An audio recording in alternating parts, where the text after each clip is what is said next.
আসসালামু আলাইকুম রহমতুল্লাহ বারকাত। আমার নাম মোহাম্মদ সিদ্দিকুর রহমান। আমি পাথালিয়ার সন্তান, জন্মগত আমার পাথালিয়ায়। আমরা দীর্ঘদিন যাবৎ প্রায় অনুমানিক 1980 সন থেকে আমরা এই লাশ দোয়া নিয়ে কাজ করি। প্রকৃতপক্ষে আমরা যে লাশ দোয়া, এটা আমাদের কোনো পারিশ্রমিক নেই না। আমরা এমনকি আমাদের আল্লাহর ওয়াস্তে এই কাজটা আমরা করি। যে যেখানে সংবাদ দেখ, রাত্রির 3টার সময় জল সংবাদ দেয়, শীত হোক বা গ্রীষ্ম হোক, ওই সময় আমরা যাইয়া লাশটা ধোয়া আসি। কিন্তু ভাইজি ভাই, এটা মাঝে মাঝে এমনও দেখা যাইতেছে যে তাদের যে পরিবার পরিজন আছে, তাদেরকেও খুঁজে পাওয়া যায় না লাশটা ধোয়ানোর জন্য। এই লাশটা ধোয়ানোর উদ্দেশ্য হইতেছে তার জীবনের শেষ গোসল দেওয়া। এটা হলো জীবনের শেষ গোসল, এরপরে সে আর গোসল করবে না। এই জন্য মনে করেন যে লাশটাকে খুব ভালোভাবে ধোয়াইতে হয়। এমনকি যে সমস্ত কাজগুলো আমরা করি, আমাদের সাথে যে সমস্ত সাথীরা থাকে, তাদেরও আমরা এই লাশ ধোয়ানোর জন্য তাদেরকে আমরা শিখিয়ে দিই। এমনকি দেখা যায় যে অনেক সময় ধনীর লোক মারা গেলে অনেক লোকই তাদের ধোয়ানোর জন্য প্রস্তুত থাকে।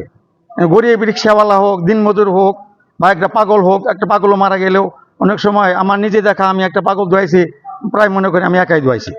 এমনকি আমি একটা লাশ ধোয়াইছি আপনি মানে পৌরসভা গেটের ওখানে একটা লোক পাই না, এই এলাকার ভিতরে পৌরসভা গেটের ভিতরে একটা লোকও পাওয়া যায় না। কাজে কাজে ওখানে আমি একাই একটা লাশ ধোয়াইছি। অথচ লাশটা নিয়ে আসছিল আমি মহাসিন থেকে। লাশটা এমন শক্ত হয়ে গেছিল, তার মানে যে একা উঠাবেন বা বসাবেন, চিৎকরণ লাগে, কাজকরণ লাগে, ময়লা পরিষ্কার করণ লাগে। এই সমস্ত জিনিস একা করা কঠিন, অসুস্থ হয়ে যায়। এই কাজে কাজে যে সমস্ত বাইরের লাশগুলা ধোয়া, তাদের কাছে আমার অনুরোধ থাকবো যাতে গরিব এবং ধনীকে বিবেচনা না করিয়া যাতে সবাই লাশগুলা ধোয়ানোর চেষ্টা করে। এমনকি এমন বর্তমানে যে সমস্ত লাশগুলো আমরা ধোয়াইতেছি, এগুলো আমাদের কোনো বেনিফিট নাই না। এমনকি আমাদের কোনো দাওয়াত দিলে আমরা দাওয়াতও খাই না। কাছে কাছে আমরাও প্রজন্ম যারা আসবে, তারাও যেন বিনিময়ে কোনো লাশ ধোয়ানোর জন্য কোনো পয়সা পাতি বা কোনো টাকা পয়সা লেনদেন না করে। ইনশাল্লাহ আমরা আশা করি আমাদের যারা নতুন আসবে তারা এই কাজগুলি শিখবে। আমরা চিরদিন থাকবো না, এখন আছি, এক সময় থাকবো না। যারা থাকবে তারা দিনে লাশগুলা নিয়ম মতো ঠিক করে দেওয়া।